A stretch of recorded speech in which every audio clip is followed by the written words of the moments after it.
In other news tonight, a national effort to ensure the Bahamas is ready to host the world beginning this Thursday is poised to make a lasting impression. Today, the local media was given a tour and update on what the organizing committee has put in place when the world arrives. Clint Watson gives us an inside look tonight at the state-of-the-art facility ready to place the Bahamas on the map.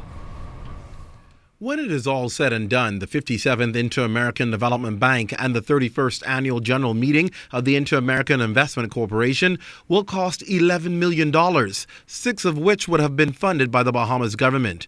The IDB Local Organizing Committee's project coordinator, Janine McCartney, says all systems are go.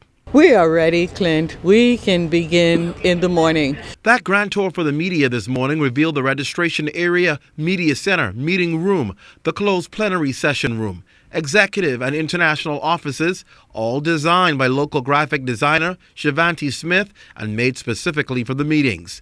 Technology, which takes the lion's share of the budget, is headed by Movie Production Company, who contracted the international production house responsible for the London and the soon-to-be Rio Olympics. From touchscreens on the perimeter with information on the conference to viewing screens of important sessions, not to mention iPad coffee tables, the Bahamas is hoping to make a statement that it can run with the big boys in hosting major conferences. McCartney notes that the money won't be wasted as many of the purchases will be used in the public service after the event. More than 200 people have been hired to work the conference, that coupled with a long list of volunteers. Because, you needed language volunteers, you needed transportation, accommodation. Every aspect of hosting a meeting is represented. We're able to meet the requirements of the bank, which was very high. McCartney says representatives from the bank have expressed their approval in the level of preparation so far in advance of the meetings. Initially, when the Bahamas bid for the conference, it was under the premise that the Hyatt at Bahama at least would have been open. She says they've compensated by placing delegates in just about every major hotel on the island, including about 80% occupancy of Melia, where the opening ceremonies will take place on Saturday.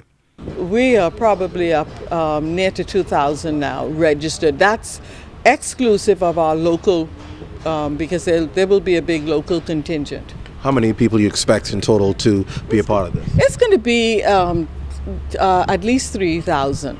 McCartney did confirm that there were some cancellations. She was not able to say, though, whether it was as a result of the Bahama hotel property not being opened as envisioned.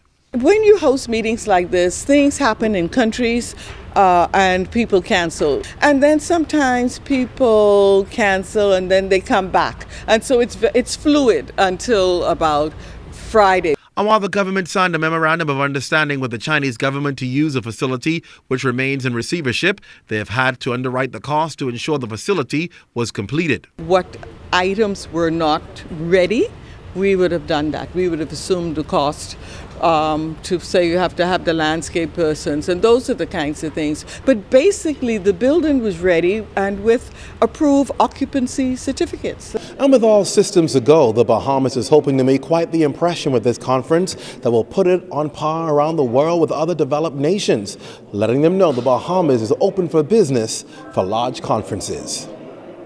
Clint Watson, ZNS Network News.